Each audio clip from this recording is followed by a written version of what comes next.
Well,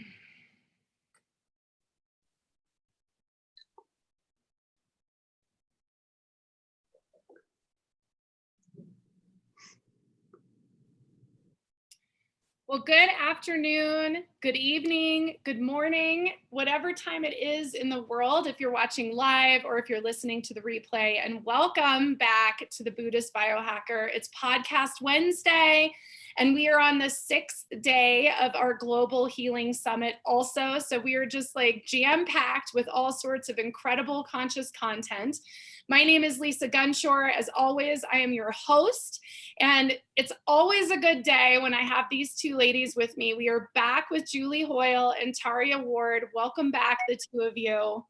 Thank you. It's an honor to be with both of you and all of you listening. I'm so excited. I see everybody joining in the live. So as you're joining in, you guys know the drill by now, I'm guessing. But if you're new to the channel, your chat box is on the right-hand side. You can write comments, questions. We would love your interaction as you're joining in here. If you're listening on iTunes, Spotify, Podbean, and yes, we are officially now on Google Play. If you are listening on any of those 4 channels, you can absolutely join us at mewe.com. That's mewe.com, and you can join in our live discussion. We are halfway to 1,000 subscribers so that we can get our community page right here on this channel. So make sure you click the subscribe button to the left. If you're on a mobile device, it's directly below. Okay. Our topic today is phases of awakening, and I don't even know where we want to start. So I'm just going to open it up to the two of you on your initial thoughts of these phases. We're all fired up today, you guys, and it's all about awakenings. I don't even know where to start.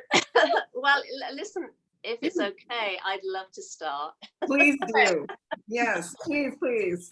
So as Lisa has referenced, we're feeling a little fiery today, which is a good thing, I think.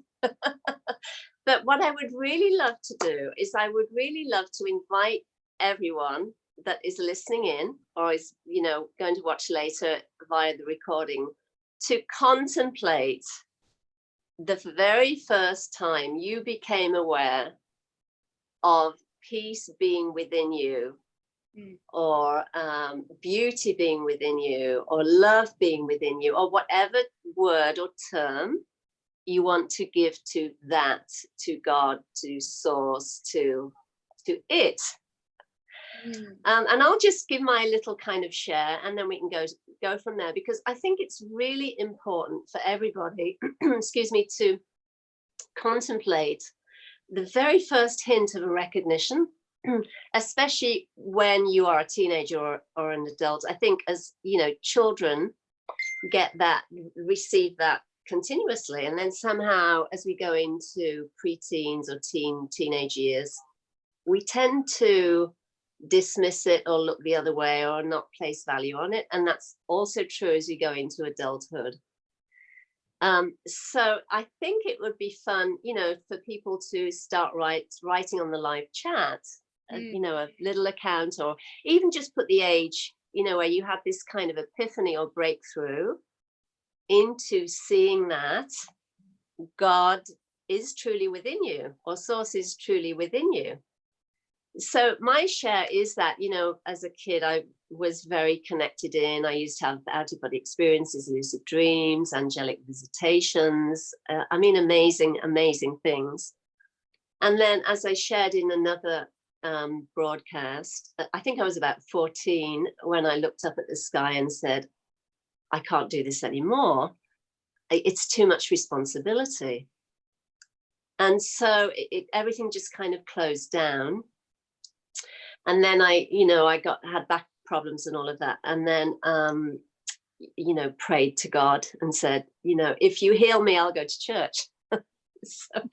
So this is before I had a radical spiritual awakening. So the church I chose was Unity.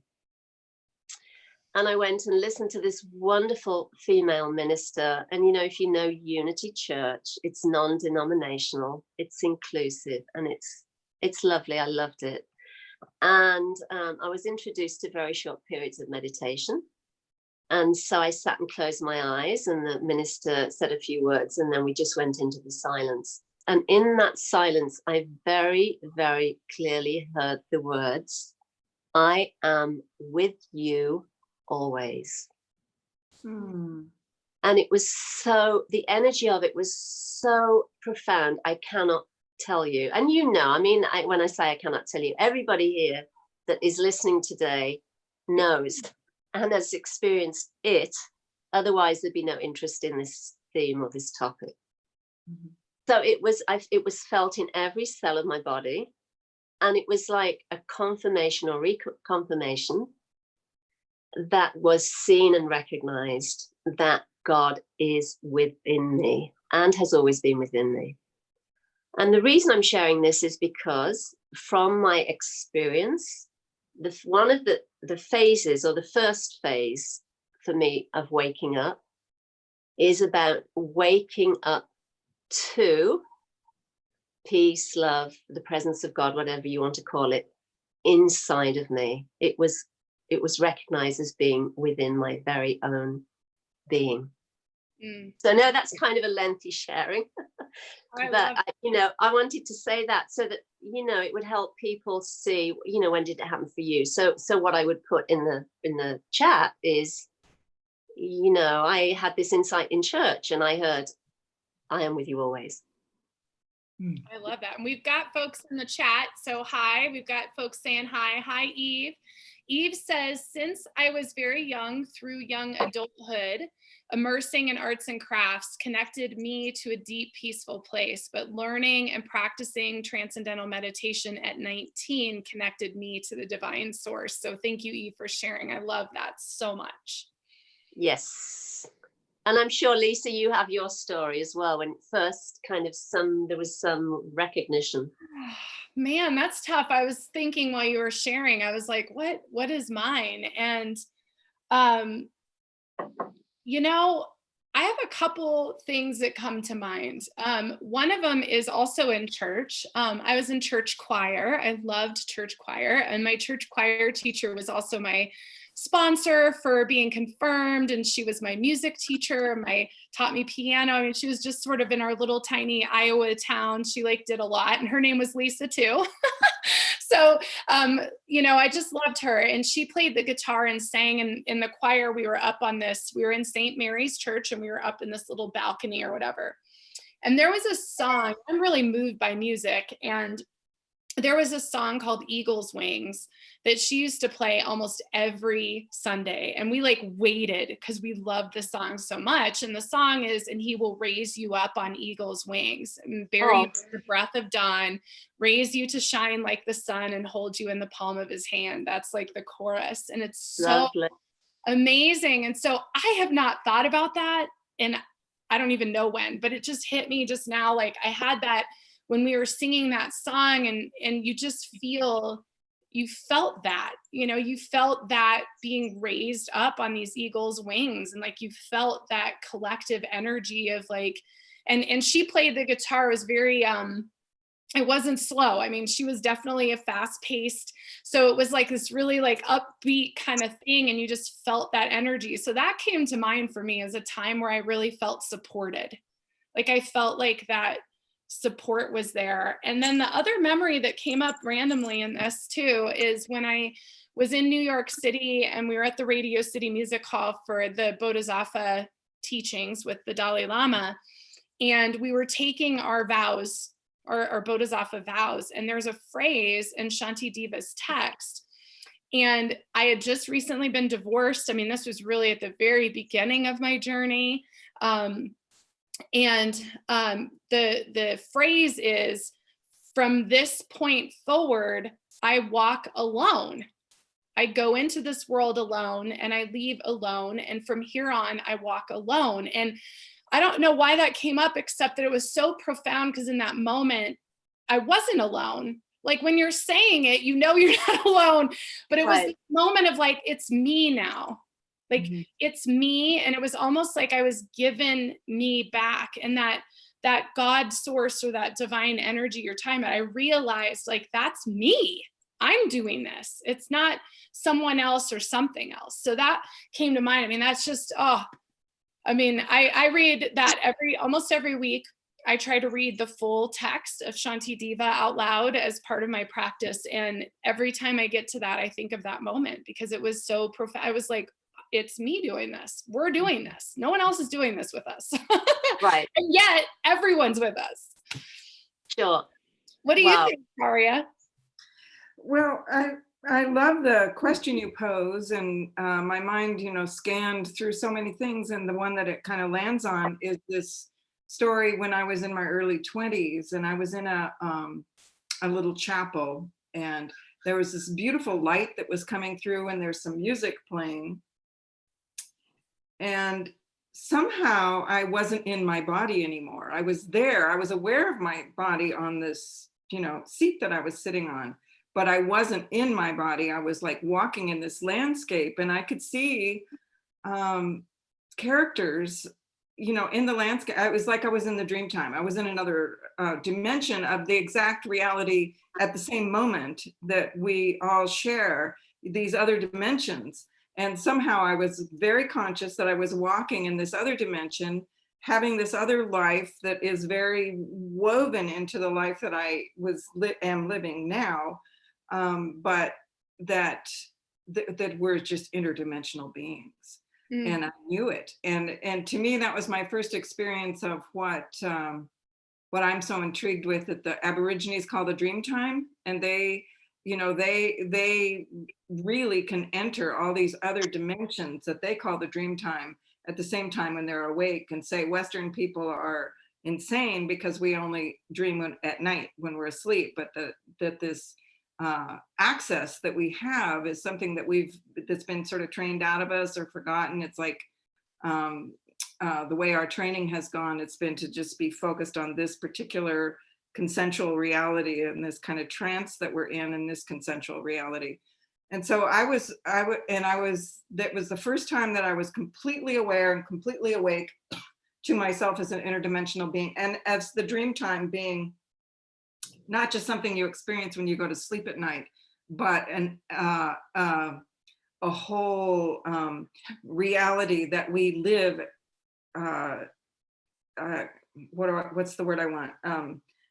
In parallel, sort of, with the reality that we're living in here. It's like these parallel universes. And then after that, I became of a lot of parallel universes that, of what one would think of in terms of past, present, and future, but it's all now, it's all there, but all of it sort of happening at once. We're so multidimensional. And I thought that was kind of sweet, because I was thinking, I bet you're an introvert, Julie, because yours was very interior and I'm an extrovert. Mine was very exterior, it's sort of these psychological components, they really apply. It's very interesting. Yeah.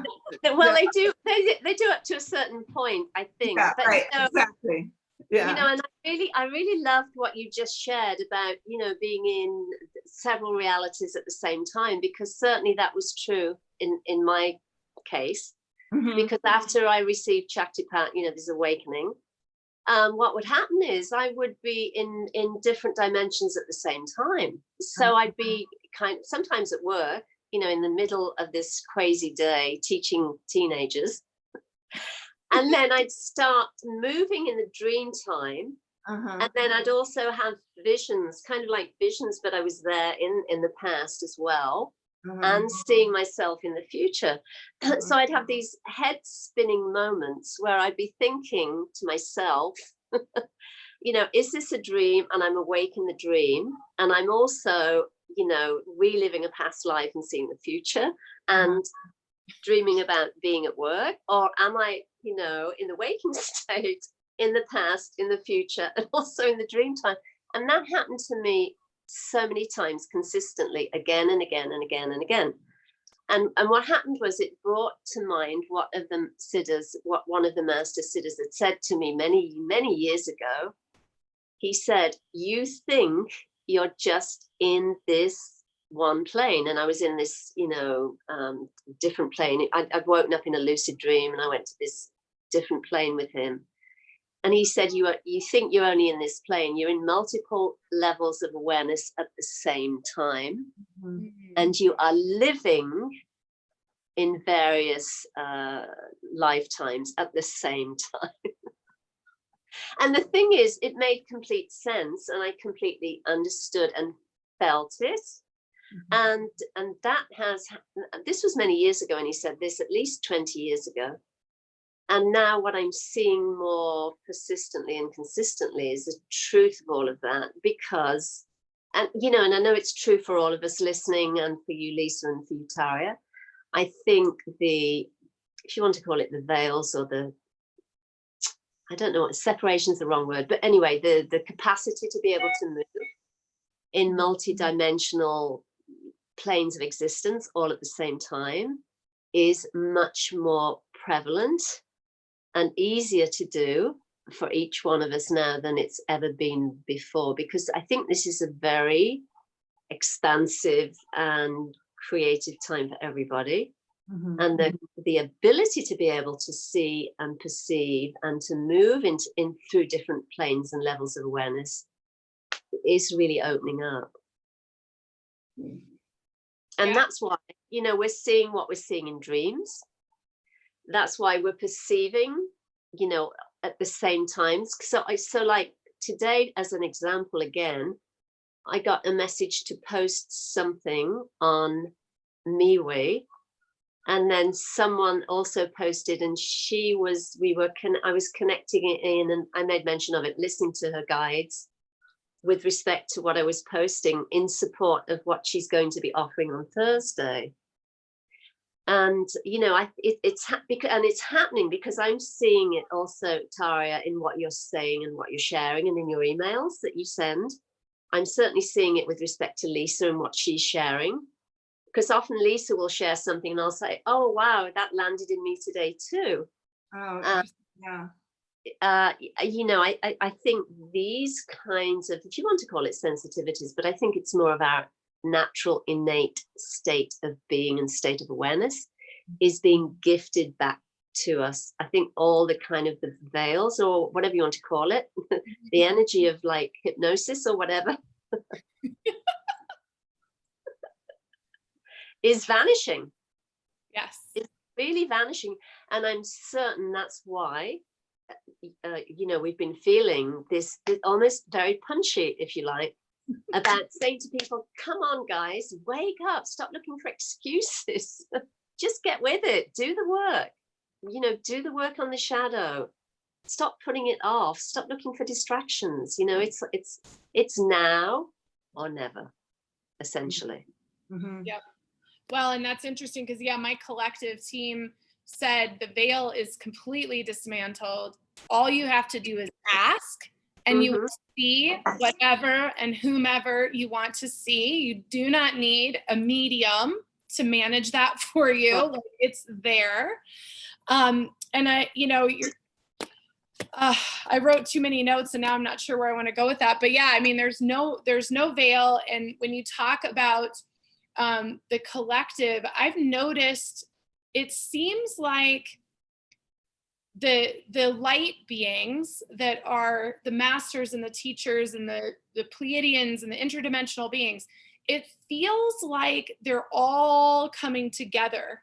Yes. And so I just had the same thing with Christian, who's also in the summit, and I think she speaks tonight or tomorrow.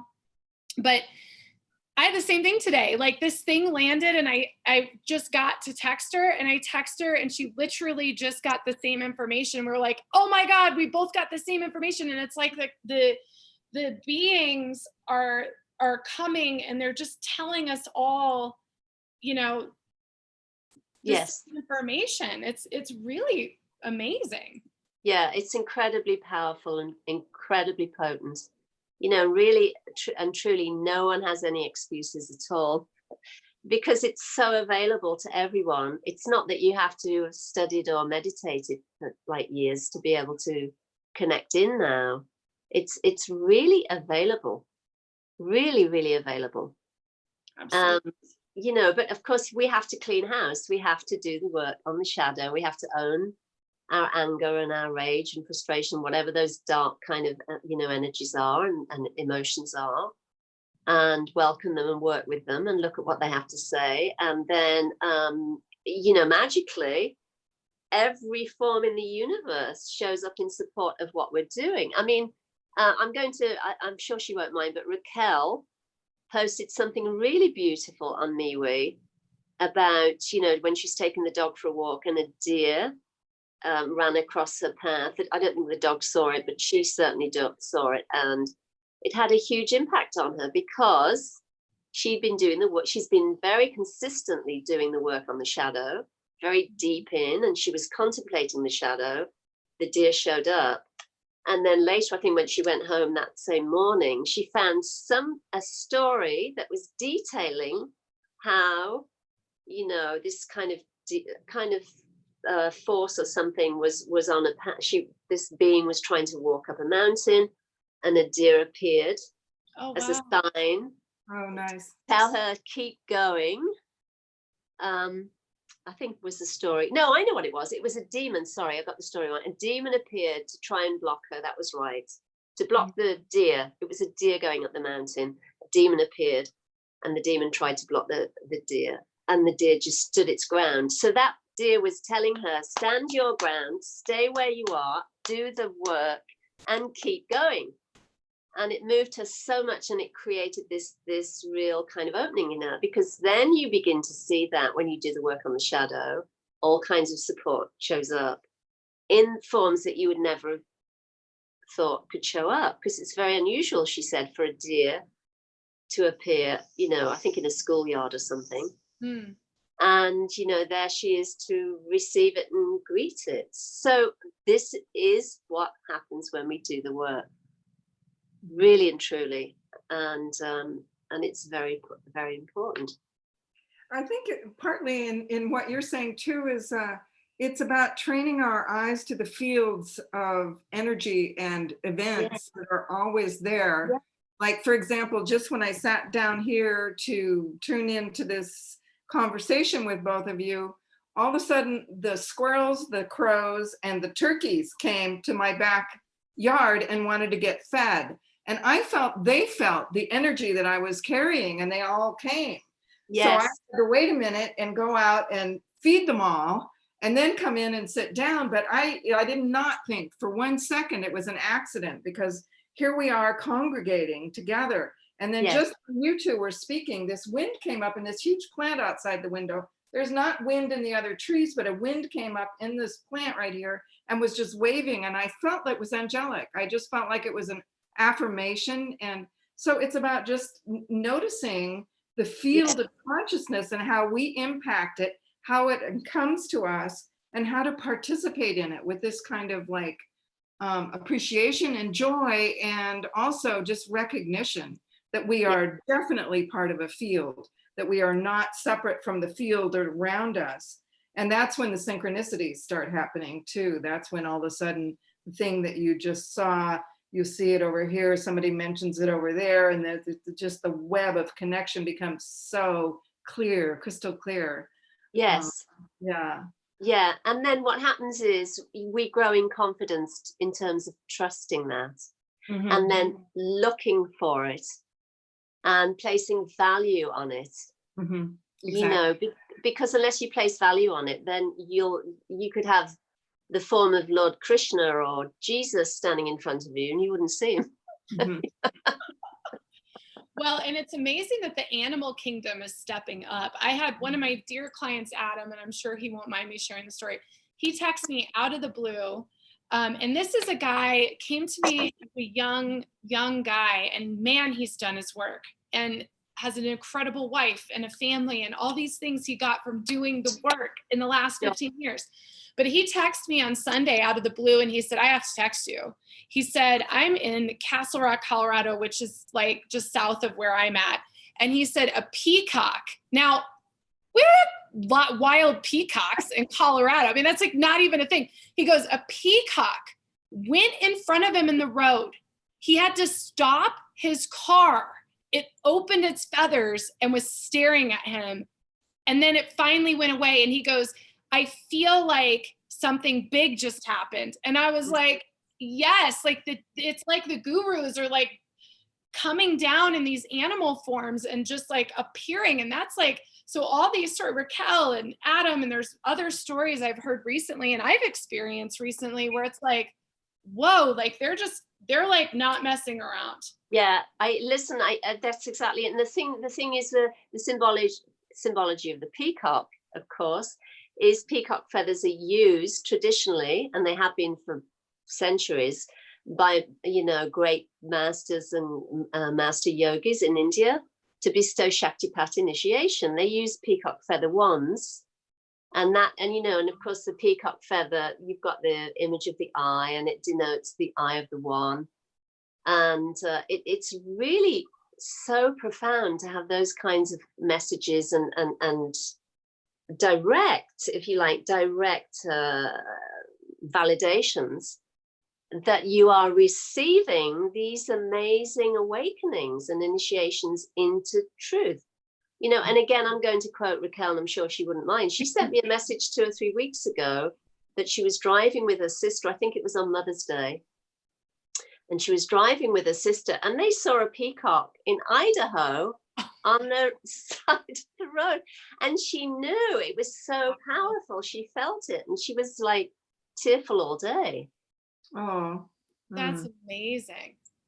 So, I'm absolutely, and I'll stand in my words. I always stand in my words, based on the fact that it was Nityananda that said, be on the first live stream, that you invited me to, Lisa, back in whenever it was, April. He said 10 weeks.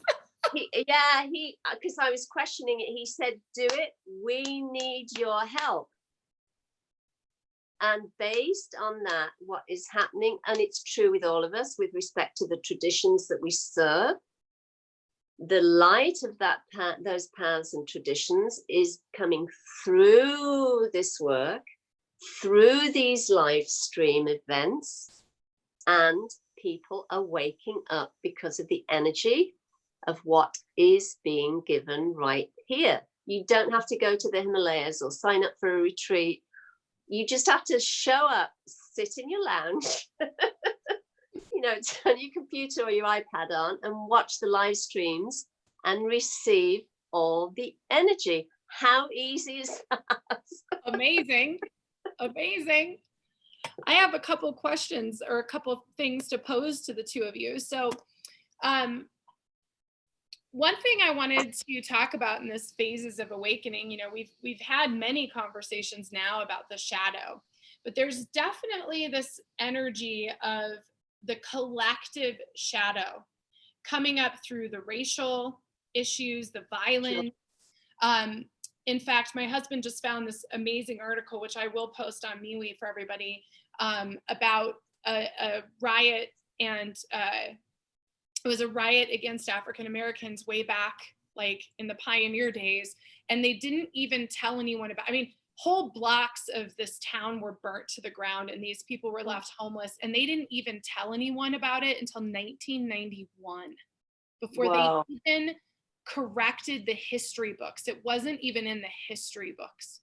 So there's this collective suffering and trauma that's coming up. And I got this message from my collective in November that we were genetic transformers. We were to transmute and free ourselves from our inherited genetic structures. And so I want to go to Tayria first with this, because of your Indigenous background. Is what are your thoughts about the collective healing of trauma now through the Indigenous cultures, through all of this suffering that's happened in our history, in order to step into the new reality? And then Julie, I'd love your thoughts on that too. So what do you think, Tayria? So state the question again. What is the question? I want to know what you think about all of this collective trauma that's coming to the surface, because and your thoughts on it being released, being healed, that it's coming up to be healed, because we're not meant to take it with us into this new destination, into this golden age. Mm-hmm. Well, I think I'm, as much as it's just so much suffering and painful, I feel like it's the energy that's rising out of the earth is saying, we shall no more close our eyes to these things. It shall not be. We will be seen. We will be known. And it's like the divine feminine just really rising up and saying, this is what's happening. And we can't suppress it or repress it anymore. It's like what you were saying, that you're getting these messages all the time that there's no more veil. The veil is being dismantled.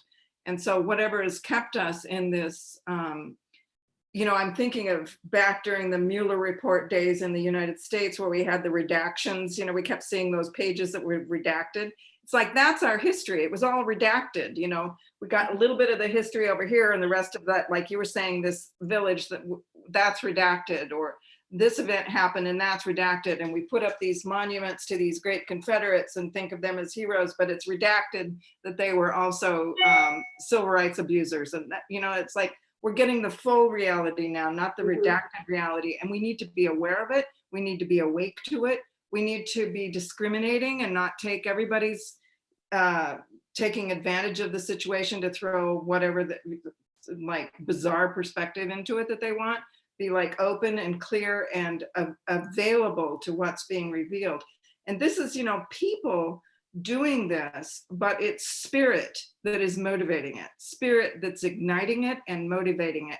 Because yes, we can't, it's like if you have these cancerous tumors in your body, you're not going to move into the next phase of your life. You're just not. You have to deal with the problems in the body, and these are the problems in the body of our Homo sapien, you know, on the planet. We have all of these tumors that now have to be addressed and have to be treated and have to be acknowledged, and we can do it. It's you know, everybody that's revealing it has solutions for us. You know, all these spirits that are saying, okay, now here it is, face it, confront it.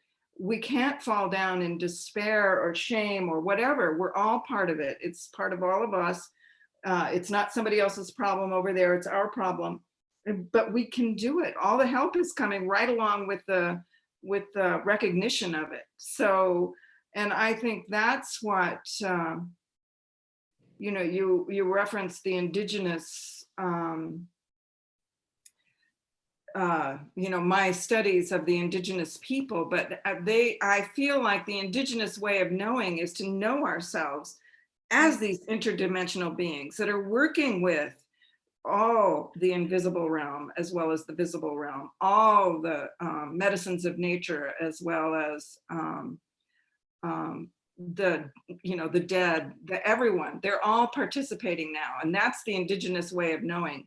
You know, the sort of small structures that we built for the white man's reality of conquest and consumerism and all of that, you know, that's just a very small box to put our little brains and heads into, or hearts and souls into. The indigenous people were open to all the dimensions and we, the indigenous part of ourselves, which is our own birthright, our own inheritance. It's not, the indigenous people are not some tribe over there. They are us. They are reflectors of who we are originally and indigenously. And so if we claim that part of our knowing, we can move now into this next phase with the knowledge that it's time to heal. It's time to really take a look at all the diseases that we've created in our human hearts and spirits. We can do this work. We can do it together. We have to have compassion and non-judgment, non-violence, all these things, but we can do it. It's a healing process. So yeah. Thanks for the question. It's fun. I can't wait to hear what you both have to say too. I know. Go for it, Julie. Yeah, I mean, I'm really on the same page in terms of what you just both articulated. And it really feels to me like we're definitely, without question, in this moment in history that is about complete transformation, which sounds wonderful. But of course, we know that to transform anything, it has to be healed. And this is a time for humanity to heal itself by looking at the past, healing the past. So retribution is coming up, you know, the need for that sort of retribution. And I don't mean in sort of a negative way, but in a way that is honored, you know, the pain and the suffering that has been kind of repressed and hidden and pushed away. It's time for that to really come out, to be spoken about, you know, in an honest way, for everybody to really contemplate what that means for us as individuals in order to be able to heal the whole, and to be able to work together in a way that, you know, helps everybody feel validated and seen and valued. And so, you know, a lot of what's happening is painful. It's painful to look at because, you know, what happens if you're in the least bit sensitive, you feel everybody's pain is your own. And especially for empathic light workers and people that are very sensitive, this, you know, the last few weeks and months have been terribly distressing, because in many ways you kind of question, you know, what can you do? What is my part in this? How can I help with healing? And all of those questions come up. But as you said, Tayria, we've all got a part to play. Mhm. And it's really, really important that we look at the dis-ease in humanity and we speak to it and help heal it in the best way that we can, and in a way that obviously we're called to, whether that means, you know, writing about what's happening, or, you know, sharing it from the highest perspective, or, you know, offering healing modalities, you know, whatever form that takes. But it's really about, I think, you know, recapitulation as well, looking at the past and speaking about it in a direct and honest way. And, you know, and then responding to, because there is a need, I think, in people for some sort of retribution, you know what I mean, in terms of like having their pain and suffering honored, rather than, you know, there's a tendency, I think, or there was certainly in the past, to try and sort of appease that and put a band-aid on it and then want to look the other way. And that time is over. It's finished. So, you know, what's happening now is, and we're seeing it in every sort of facet of society and humanity, there's a spotlight being shone on everything. So, you know, any untruth or anything that isn't coming from the right place is seen, and we're all recognizing it as well. We're all waking up to that. So it's really about honoring our part. What part are we going to play? Standing in the truth of what we're feeling and hearing and intuiting, and living up to that, which, you know, brings us back to all these, you know, phases of awakening, and owning that and living it, and, you know, not sort of trying to put it off, or, I don't know, kind of like do it half measure. Well, and that dis-ease is a big part of it, because you know, we're sick. I mean, there's a lot of people that are sick.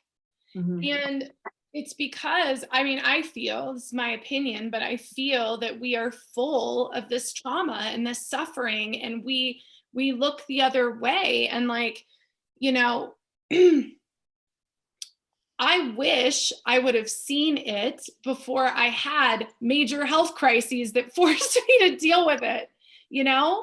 And I think that that's happening with so many people right now. And I think that that's part of this collective trauma being released is, you know, I don't really watch mainstream media, but I try to check in, so I at least know what's going on.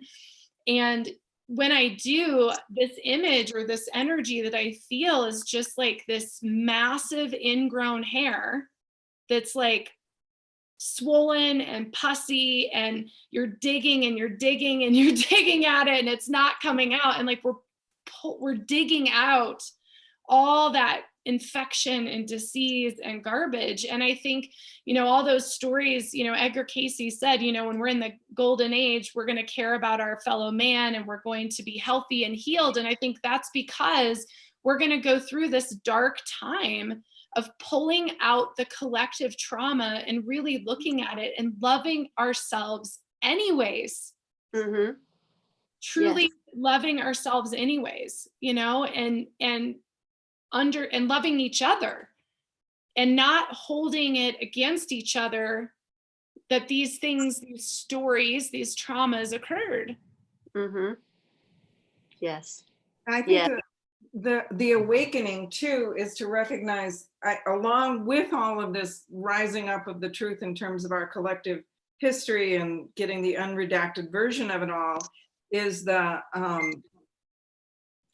my own story coming up. You know, I'll be lying there at 3 o'clock in the morning and, you know, reviewing the events of the day or whatever when I wake up, and my own shadow is being, you know, just highlighted. It's not redacted anymore. It's like, there it is.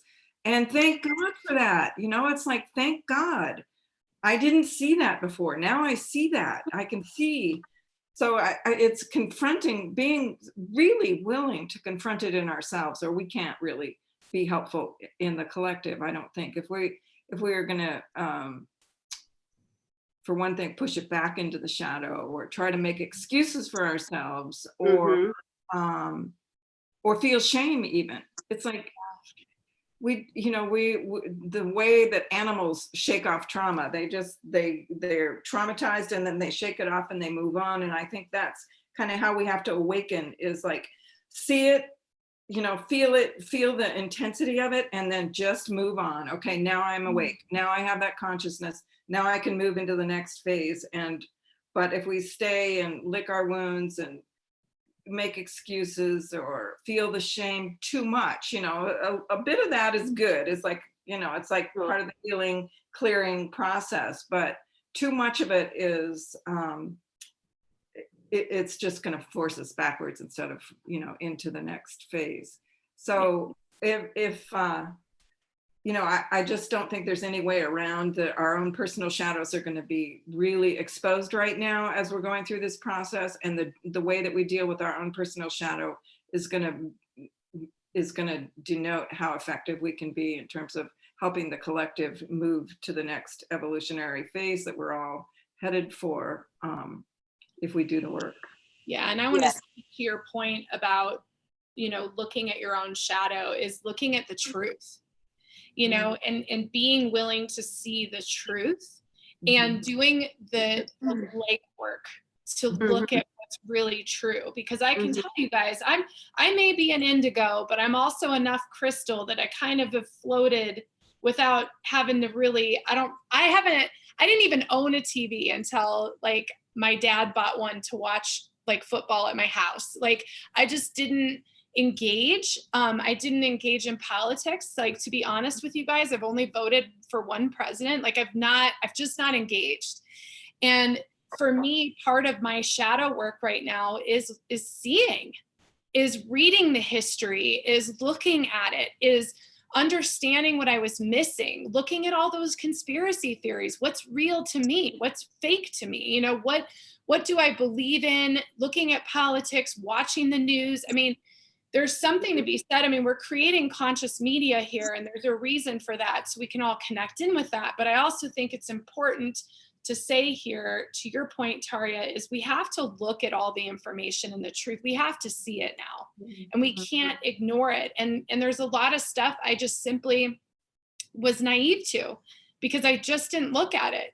You know, I didn't want to see the movie, or I didn't care about the story, or I didn't read about it in history class. They didn't teach it to us in rural Iowa, you know, like whatever. So I think that there's something about awakening is bringing truth to your conscious mind in many ways. And one of those ways is actually education and research. And His Holiness talks about it all the time. Every talk, if you guys listen, he always talks about education. And the one thing he said to me, the one thing, I stood with him for a picture, and it was like, I was definitely not my body for that moment, but he looked at me when he got on the risers, and I was like right behind him, and I'm like, oh my God, the Dalai Lama is getting on a riser by me. And he looked at me and he said, you need to go back to school. That was the one thing he said to me. He didn't talk to everybody. There was 50 or so of us for the picture. And he looked at me and he pointed and he said, you need to go back to school. And then he turned around and they took a picture and he was gone. And it was like, poof. And I'm just telling you guys, like, you have to learn. This is part of shadow work, is learning, you know, is understanding. Like there's just, you got to look at it, and then you got to do what Tayria said. You got to shake it off and go, oh my God, I did not want to know about any of that. I'm reading some of these theories and I'm like, oh my God, I don't want to, it stresses me out. But you kind of have to like integrate it and then move on. But I do think it's important to see the truth and to understand, like, things have been hidden. Things have been locked away, and they cannot be hidden anymore. Yeah, absolutely. Well, look, the thing is the shadow is the gateway or the doorway to the light, to being established in the light. And you have to be able to do your own shadow work before you can really accept, acknowledge, and, if you like, invite in everyone else's pain. Otherwise, what happens is, if we haven't dealt with our own stuff, then the last thing we want to do is be hearing about, you know, what's happening across the other side of the world, or, you know, how this group is suffering, or how this group is being denied or beaten by the police, or whatever is going on. So we really have to own our own darkness. We have to do the work on the shadow. Then doing that work actually cultivates natural empathy. Then we are able to really just be with someone and be with their pain, and not be wanting to be in a hurry to try and fix it, or put a band-aid on it and then look the other way, or come up with some quote, you know what I mean? But not actually do anything about it.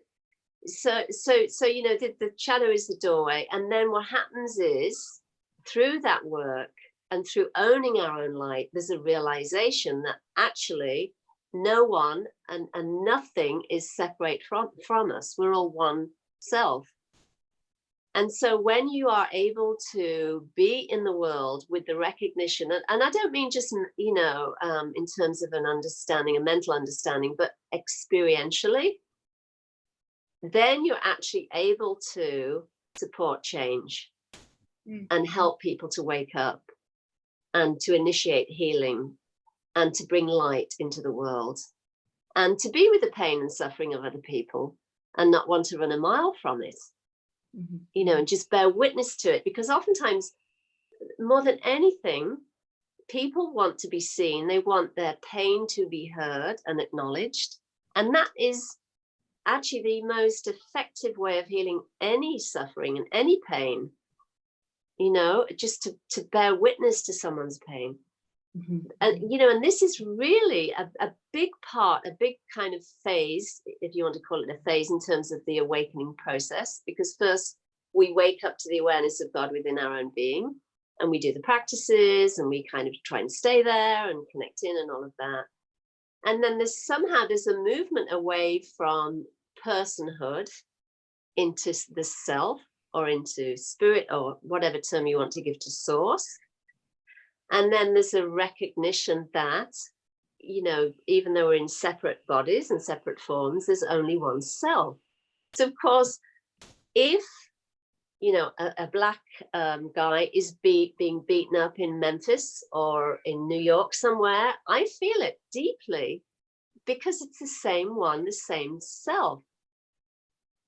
And, you know, it's true for everyone, you know, and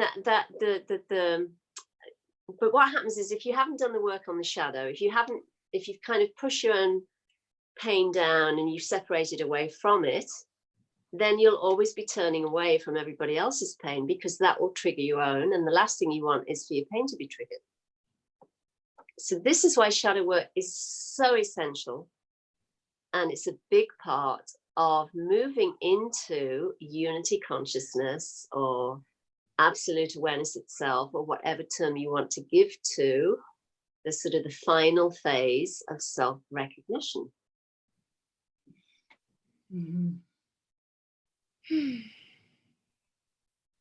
What are you thinking over there, Tayria? Ooh, lots of things. There's so many levels to the self. So we, you know, I think part of the shadow work is to recognize certainly what the ego is and what it isn't, and what it's good for and what it isn't good for. So, that's a big part of the work, because I think we're not that well trained in understanding the self, the highest aspect of ourself, or the most maybe indigenous aspect of ourself, that which is spirit aspect of the self. And then we have to develop an ego, and the ego is the one who does the studying, learns how to operate in the social sphere, learns how to operate in the world as it's set up. But that ego is just such a tiny instrument of what all there is. And I feel like there's not enough training for understanding that too much obsession with, the like defense of the ego in terms of doing the shadow work can just get in the way of just moving on, that thing of just shaking it off and moving on. So I encourage all of us as we enter the phase of really confronting the truth as it's revealed to us, to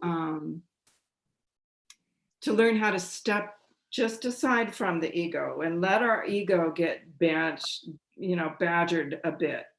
Here's a story of that was in my mind a little bit about awakening, but I remember one time when my kids were little. I can't even remember exactly what phase of my life I was in, but I remember so clearly, I was walking in the house, I had all the kids' stuff, diaper bag and all the stuff, and I was about to just lay it down on the couch, and all of a sudden it's like spirit presented this thing to me. It's like, are you willing to, there's no words. It was like there's this big thing was going to come, and was I willing?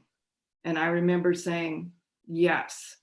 And I couldn't tell you now exactly what the question was, but I had to say yes. And so I gave permission. I remember just saying, okay, yes.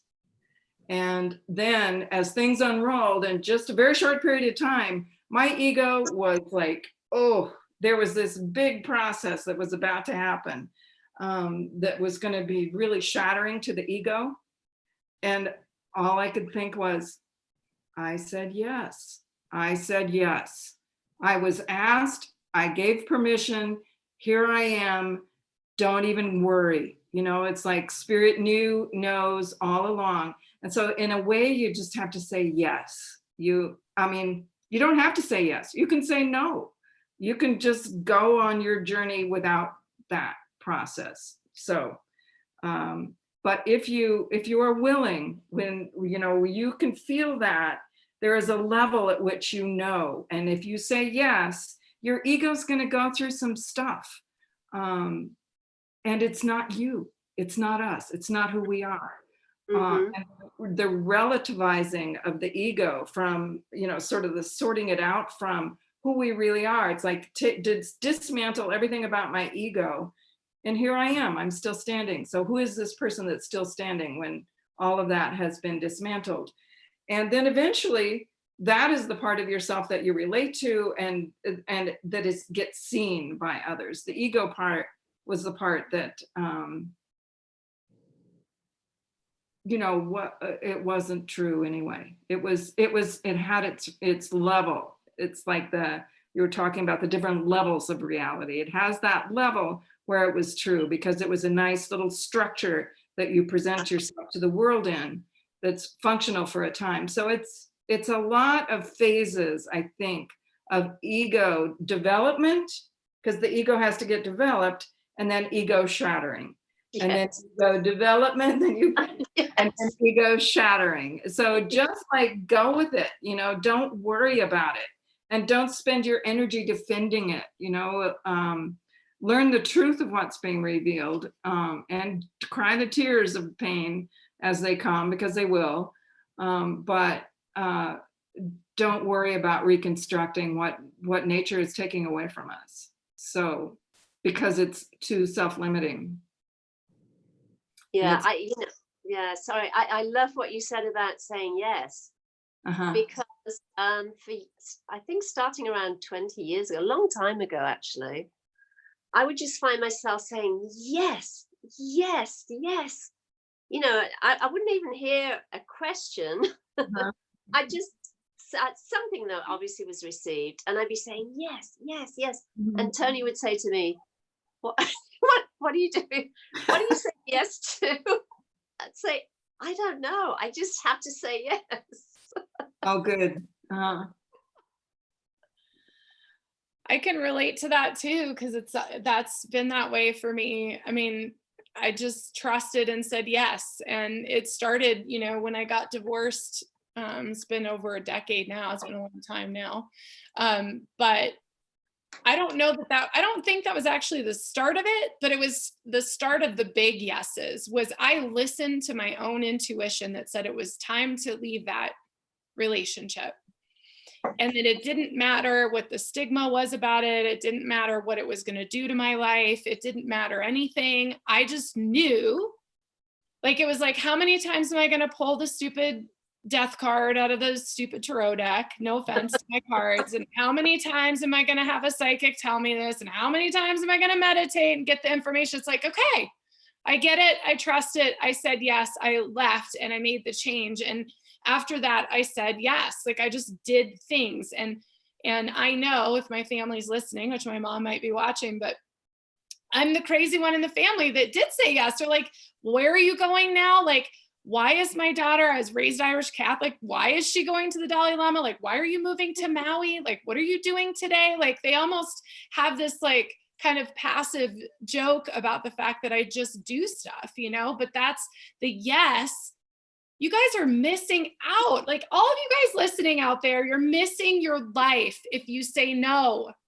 You're missing the whole point of being here right now. If you say no, this is it. This is make or break. You don't say no anymore, because if you don't say no, you're not going to be here, like, one way or another. Like, say yes. That's why we came here. That's what we came here to do, for gosh sakes. Yeah. Or, you know, when people say yes, but just give me some time, you know.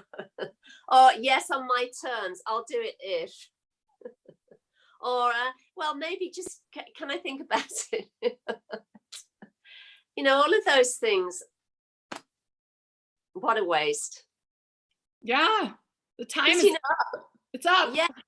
Yeah, because the thing, look, here's the thing as well, is as we know, when you say yes, even if you don't have a clue, I mean, I cannot tell you the number of times I've been asked to do something. In fact, every time I've been asked to do something, I don't have a flipping clue. Honestly, I don't have a clue.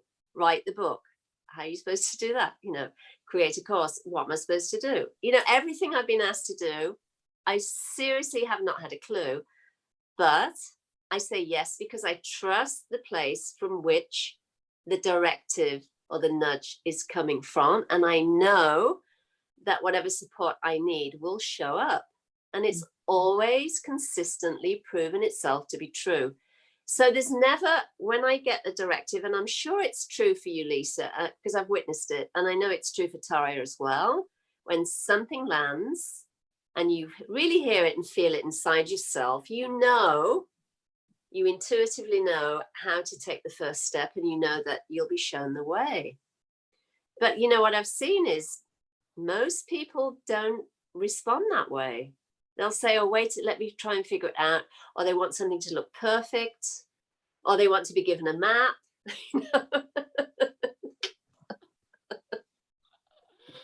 That's a good book idea. Your map to saying yes. Here's how you do it.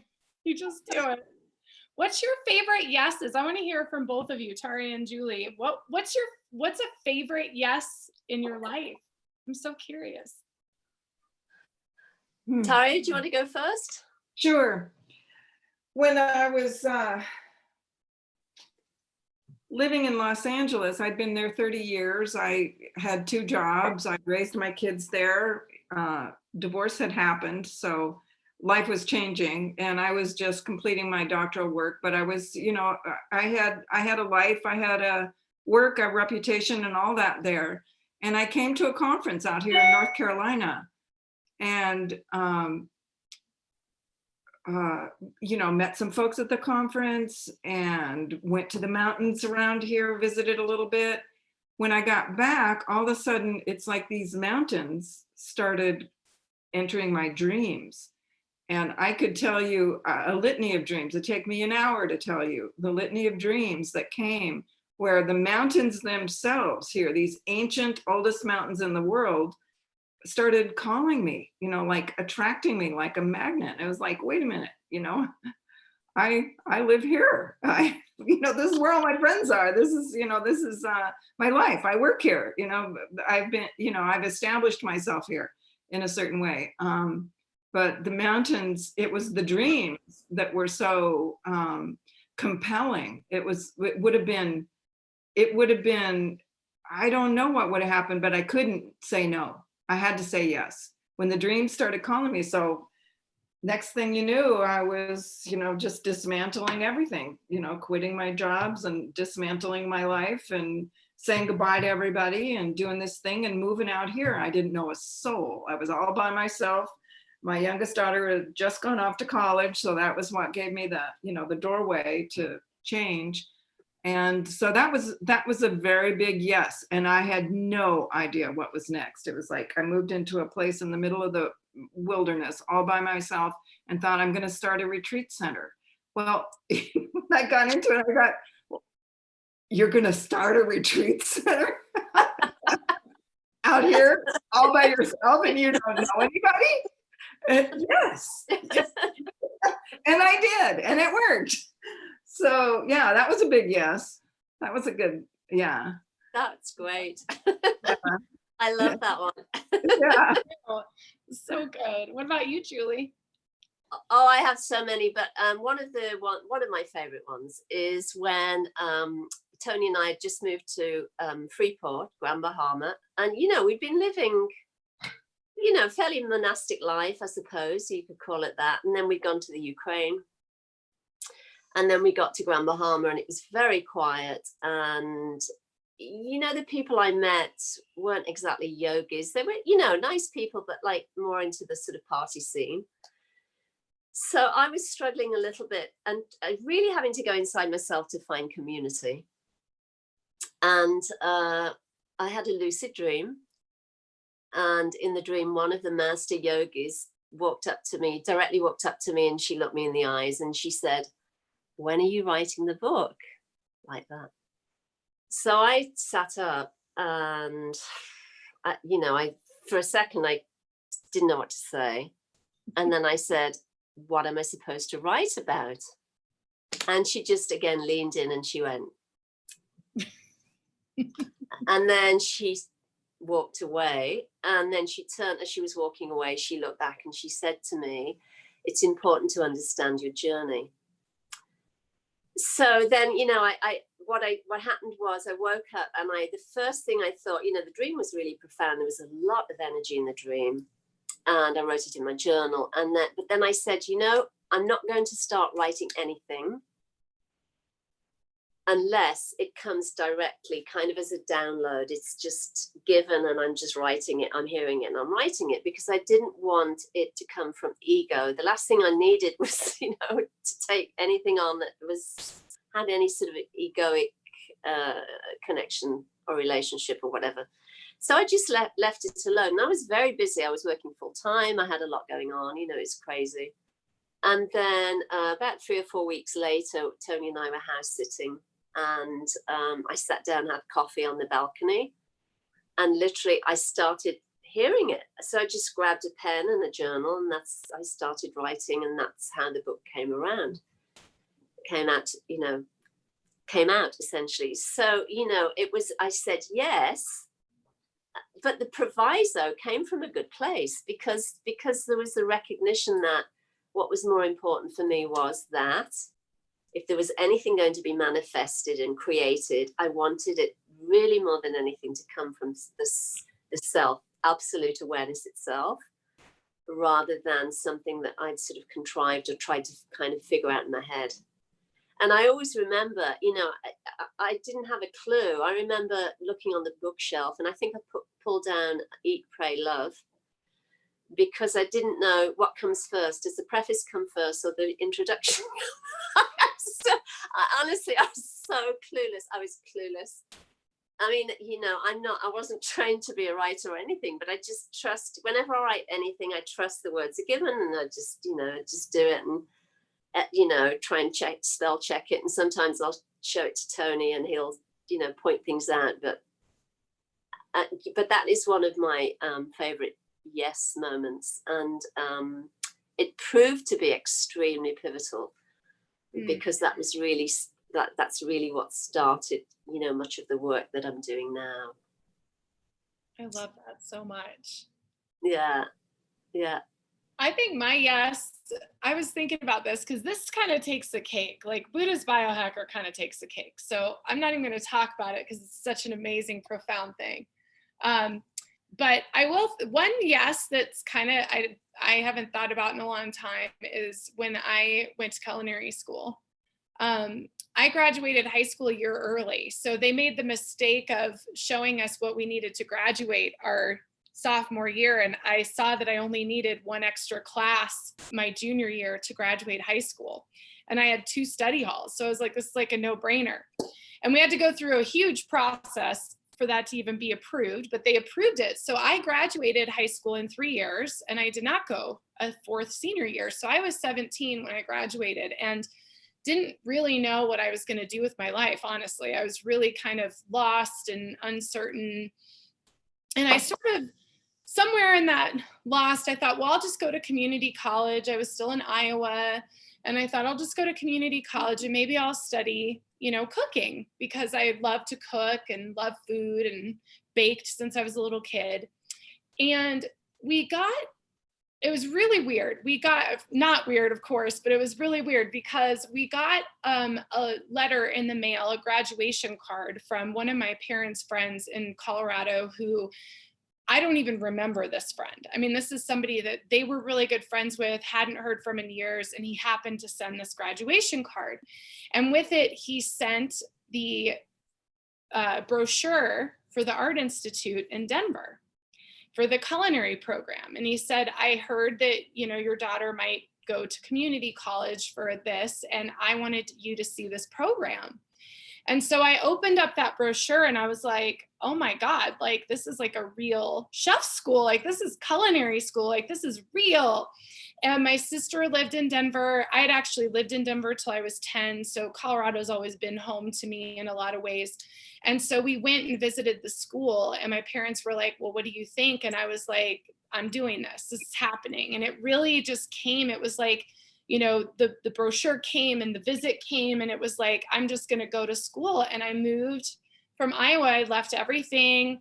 At the time, you know, I broke up with my high school boyfriend and moved to the big city of Denver and moved in with my sister and went to culinary school. And honestly, that really changed the course of my life. Like, I don't think there was any way I could have stayed in that small environment that I was in. Like, I don't think, and physically, it was actually a very unhealthy environment for me with the chemicals from the fields and all those things. And so to come to Colorado was really, that was a really big moment in my life. And that was a big yes, because I was scared. I remember being scared driving down I-25, which is kind of funny now, but I was scared to drive to class on the big interstate and everything. And so that was a pretty big yes, because at the time I didn't even end up, you know, being a professional chef. And at the end of the day, it's actually really important to my lifestyle, the way I live, and to the work I do in Ayurveda. Like, I understand food and can help people with it. And so anyway, that was probably one that I haven't thought about in a while, but that was a pretty big yes. That was like a big life change, moved, left everything, went to a new place. Yes. Fabulous. And interesting the way you come back around with the food, right? You know, yeah, really. I mean, really, I never got it. I mean, it's kind of one of those things where in this place in my life, I'm like, oh, I see what you were doing there. It's like, I've definitely had a lot of moments recently where I'm like, oh, I get why we did that for a few years. Like, and that's what I think everyone who's in an awakening journey is something for everyone to think about is, you may not get it. That's not the point. Just say yes, because it makes sense later. I promise you. Like, I've said yes to all sorts of things. And now I'm like, oh, I get why I got that initiation, or I see why I learned these things. Like, you're never going to be like in this perfect space. Like, it's not about a perfect space. It's about being in the yes space, where it's like, I'm going to do what I'm meant to do, and I'm just going to go with it, because amazing happens when you do that. Yes. Yes. I mean, this platform is testimony to that. Absolutely. Yes, it is. Isn't it amazing? And this is ours, you know, like, this came from spirit, and it's ours. Like, this is our home. And I could go on a huge tangent about it because I'm fired up about it today. But like, this is our home and our community. And all of you guys that are watching, there's quite a few of you watching, and thank you for that. But you know, this is our space, you know, this is Julie's space and Tayria's space and my space and Christine's space earlier. And this is our world. And, you know, this is one of the things I do want to throw out before we end up running out of time. But it seems like Megan made this comment, Megan Riley, who, oh my gosh, she was on Sunday. We had a little love fest because we haven't talked in so long. But she made a comment that I want to get your thoughts on, Julie and Tayria. She said, with things focused in a different direction, we suddenly have space to be ourselves, to be in community, and to like play and to dance and to be who we are. And I get goosebumps as I say that. And I really hadn't thought about that. And I thought, wow, like, even in this channel, we have all this space, you know, to like connect. And I'm sharing things I never would have shared this publicly. And so I just know what your thoughts are. You know, we're in this global awakening, and here we are live on YouTube. And it's like, there's this, it's like, oh, I can stretch out, and I can talk about my experiences. Yeah. Tayria, do you want to speak to that first? Well, I love that observation, certainly. And it feels like nature had such a sort of radical good idea about how to shut everything down that isn't in a violent way. You know, like, I kind of wondered, is it going to be a nuclear war that's going to like stop this, you know, this momentum of progress and destruction? Is it, you know, what's it going to take? But this is, you know, certainly not gentle in the sense of, you know, the death toll, or I'll even cry if I start thinking about it too much, you know what. But in another sense, we shut down the businesses, the education, the sports, you know, all these things. And there's a shadow to all that, but there's this, just like, all of it stopped. So how do we fill up the space? And I think, you know, this is given the possibility to emerge because the space is created. If the space weren't created, it might not be happening. So I just feel like this is, you know, this is our moment. The time is now. That we did a podcast on then that one too. It's just like, now is our moment. And I feel like it's nature's design to have stopped everything and giving us the opportunity to rethink it all before we go back to all the systems that were in place. It's like, how do we reimagine, you know, really what do we want to do with our energy and with our time and with these institutions? You know, some of them really need to go, just like these monuments are coming down, you know, the monuments of the economic structures and the education structures, all those things that aren't working. It's like, let's just pull them down. Let's be radical with this now. And so I feel like this is like creating this consciousness to enter this space where we can do that work. It's like creating the conversations. I love that you're just creating conversations. Creative conversations are how the world happens. It's all in the, you know, in the small conversations. It's not in the big organizations or entities, corporate entities. It's in these small grassroots conversations. That's where change happens.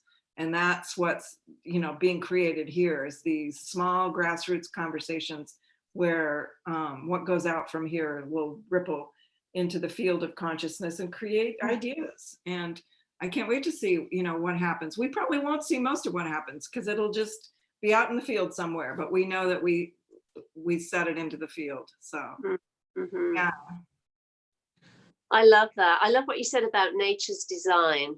I mean, that is absolutely perfect. And it's true. And what I've been hearing consistently from people is that they've loved having more time at home.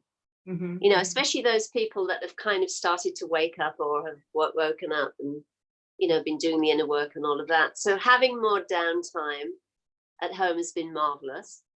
I think, what I'm hearing as well is a lot of people are wanting to rethink how they do their work and structure their working life, because they're realizing, especially if there's a big commute or whatever, a lot of time is spent on the road or, having to go places that they don't necessarily want to go to. So I think that's also going to affect businesses big time. There'll be a lot more businesses that will have people working at home.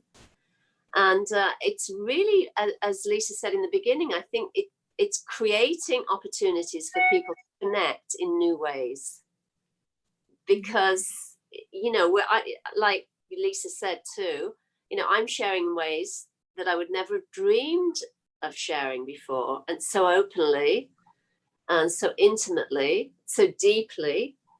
And there's a need for it. This is what people are looking for, because we all want to feel like we're building community and we're creating new ways of expressing and sharing.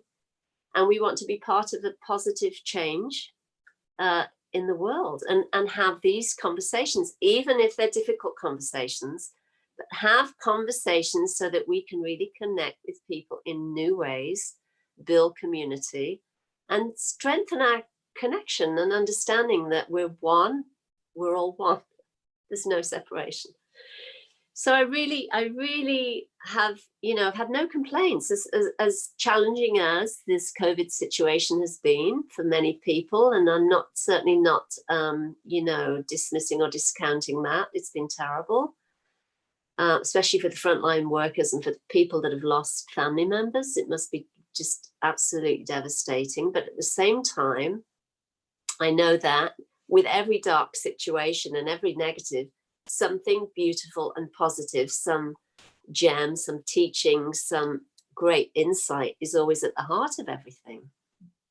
And we have to focus on the opportunities that we're being given and to use them wisely and constructively and in a positive, elevated, inspiring and expansive way. Which is what we're seeing. I think a lot of people are trying very hard to do just that and to effect change. So I'm very happy to be a part of it.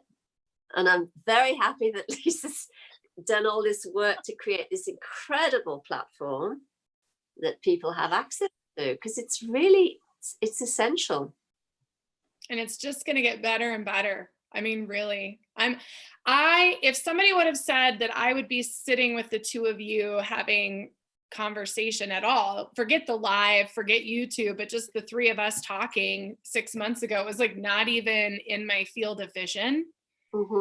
And you two, I can't even begin to articulate the amount of respect and love and support that I feel and have for you both. And I'm just so glad you're sitting at the table with me. Oh, thank you. Well, I wouldn't have missed it. I almost did. But as I said, the first impulse that came up when I got your email was yes, like that.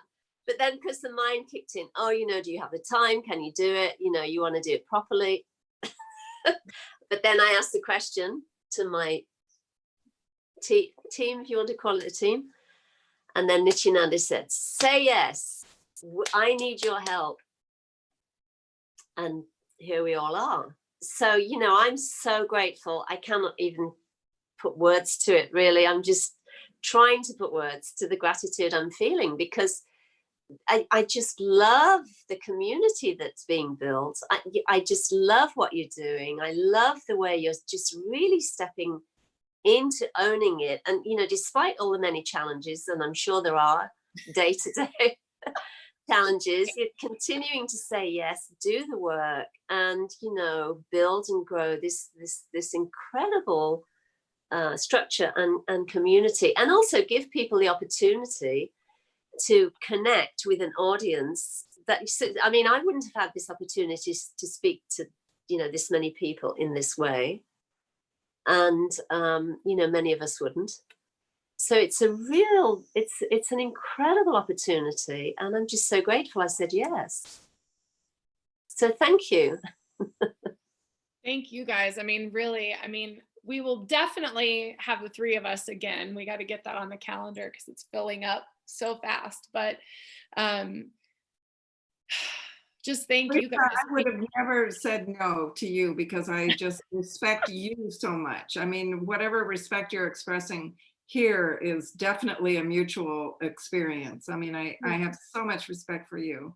And I just know your pure heart, and I know the fire in your belly that is so profound. And so, yes, thank you for creating this format. And I just think the world of you. And now Julie too. It's so lovely to have this sisterhood and this collaboration. So. Yeah, it's very special. It's really it's keeps feeling more and more and more. And it's felt like it from the beginning, but it's like a homecoming. It's like, I'm home. When I'm with you, I'm home. It's so true. And I feel like what's building, I mean, I'm seeing real community building with everyone who's watching, everyone who's participating in the podcasts and the summits, and people that I never would have expected that I'm reaching out to are like, I want to be a part of this. Like they're seeing it. And so I'm grateful for everybody watching, and I'm grateful for you guys, and I'm grateful for everyone who's stepping up and saying yes, because as of today, we have nine people who have committed, maybe 10 actually, but 10 people that have committed to having a monthly featured show on here.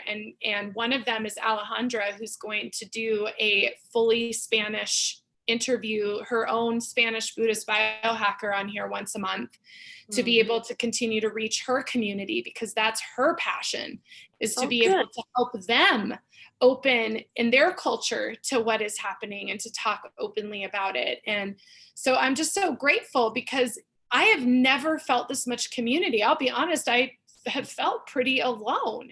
Sure. You know, you reach out, like I would reach out to Julie and want to talk to her just so I had like the same language, you know, and I think we all do that. In fact, maybe that's why we've all gotten readings from each other, you know, it's just so we can talk about the same things and not feel like, you know, we're off kilter or something. And I think like, here we are, it's safe to be yourself here. And it's safe for us to be together. And what we're sharing is important information. And it's this documentation of like the Great Awakening. Like I've worked a lot, and I'm like, I will until 2030. And then I feel like it'll be time for us to like retire. Like for the next decade, we just have to change the world, you know? And we have big visions, you know, bringing all of you guys together, having the two of you here, having some of these other channels and healers and just all these different modalities and you know, experts in their field. But I believe, like, I've seen it. I've seen the future, and we are going to build our physical communities of light so we can go live together in earth ships and like take care of our planet, share our dreams around a fire, have good conversation, cook good food that we've grown ourselves. Like this is the future. And I really feel like we're building that together, and this platform is going to help that. Like that's my hope, is that I support everyone that needs to do the work, that wants to do the work, so that we can do the work together to create these collective spaces for us to be. You know, right now it's on YouTube, but one day I'm hoping that we're all in physical reality together, and we get to hug and talk and connect and love on each other, because that's what we're here to do. And it just I've never felt so clear. I've just never felt so clear in my life about where I'm at and what I'm supposed to be doing. And I'm just so glad to have you ladies here with me, and we're doing it together, and it's amazing.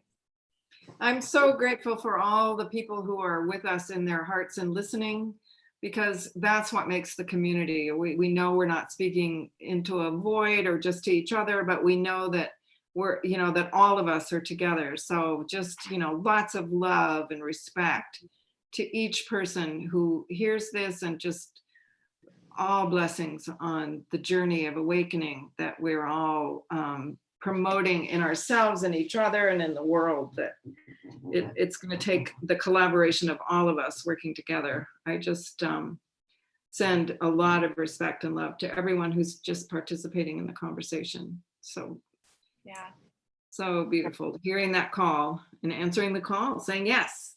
Yes.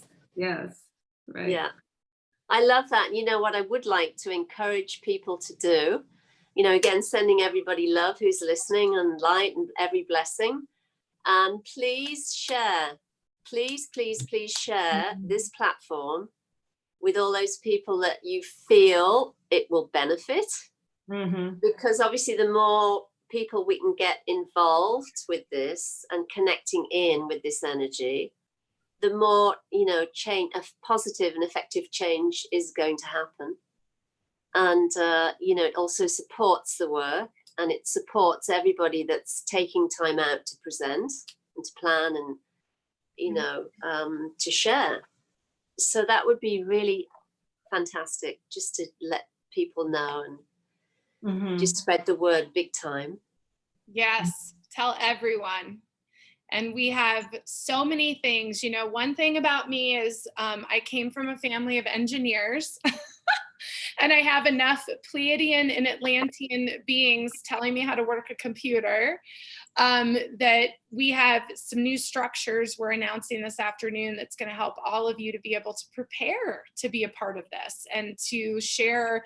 And I hope you share your stories. You know what? I have a feeling there's a lot of gurus coming in animal form, and I think that would be great to share, whether it's here on YouTube, on MeWe, on Instagram. I don't care, but I'd love to hear your animal stories, because they're, Tayria, you said it was nature's design, and Mother Earth is sending her creatures to us saying, wake up, we're here to wake you up. And I truly believe, the Uluru, let's see if I say this right, Uluru in Australia is known as the heart center, or the heart chakra of the earth. And last year they stopped allowing people to walk on it, on the heart of the earth. And 2 days later, the fires broke out in Australia. Wow. And then came the pandemic. Mm-hmm. And there are many animals leaving the planet because their mission is to hand us the responsibility of being the heart center and holding compassion for this planet. It's not up to them anymore. And so I really believe in that story. I believe in that energy. And so these animals, I believe, are coming to all of us because they're telling us, it's your turn. It's your turn. Mm-hmm. We're done. We're tired. It's your turn to take this on. And I think take it on and do it. And I could just talk for hours about all of this. And we've already hit who knows what time it is, because I don't even know what day it is. But we do have presentations for the One Heart, One Earth Summit today. We have one at 5:00 with Christine Shaheen, who was on earlier talking about the shadow, which was beautiful. If you ladies get a chance to watch her, oh my God, she is just really a gift. And talked about the light and shadow of beauty and how that really impacts our life. And it was really a profound conversation. So if you missed that, watch that. But she's also going to be on at 5, so watch that too. And then we also have a presentation coming up at 7. And then we have more presentations tomorrow. And Tayria, yours is coming up this weekend, right? Saturday at 1:00 Mountain Time, 3:00 Eastern. Yes. Yay. And if you missed Julie's, her replay is up. Please watch hers. It was really excellent. And she talked about awakenings as well. So you've got chances to connect in with Julie and Tayria.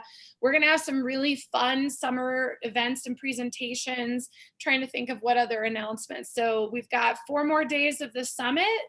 Yes, 4 more days of the summit. So if you haven't registered, oneheartoneearth.net. We have new programming coming out, which is great. We've got some really cool guests we're announcing that are coming on board. And we also have the documentary coming out, Awakened Grace. You can watch the trailer. It is up on our YouTube channel. And we have a special event coming up on July 8th, also called Seasons of Light. And it's with Sherry Peterson. She's an incredible photographer, and we are doing something because we're all about 11D. So we are doing a live virtual on Zoom photography gallery event. So you're going to be able to join live. It's only $15. You're going to watch a show of her photography and then have a live Q&A afterwards. Dry Farm Wines is sponsoring us, so we'll grab your glass of mycotoxin-free wine and, you know, come and watch a photography show, because we can't go to an art gallery. So we're going to do it that way. So just stay tuned for that, because we're going to give this a try, and if it works, we're going to do more. And that's all, I think. Love you so plenty. That is more than plenty. You know what? I learned from your presentation, Julie, like, I am a producer of conscious content, and I never thought of myself as a producer, but that's like literally what I am. Like, it really is. I'm a producer, and I love creative content. And it's something I did in my old life in retail with Kid Robot and curated artists and things. And so we're going to do a lot of really creative things. So I'm really excited about that. And if you guys are listening and you have gifts and talents that you want to share, please email me or write a comment with your email, because Buddhist Biohacker is for everyone. And I would love to be able to produce your events or have you on the show or talk about your gifts and talents or share your art on the OHO site. There's so many ways to shine your light on the world. So please tune in and share your light with us. So, yay! Thank you so much. I have a little poem I want to end. Do it. This is John Wellwood. Hopefully this will help. This helped me the other day. Maybe it will mean something to each of you. Forget about enlightenment. Sit down wherever you are and listen to the wind that is singing in your veins. Feel the love, the longing, and the fear in your bones. Open your heart to who you are right now, not who you would like to be, not the saint you're striving to become, but the being right here before you, inside you, around you. All of you is holy. You're already more and less than whatever you can know. Breathe out, look in, let go. So all of us are perfect right now. And yes. It's beautiful. Yes. Oh my gosh, yes. Thank you so much. I love you both so much. Love to both of you. Love to all who are listening. Yeah. Love you both too. Love everybody. Yes. Bye, guys. I'll see you in T-minus 20 minutes. Bye. Bye.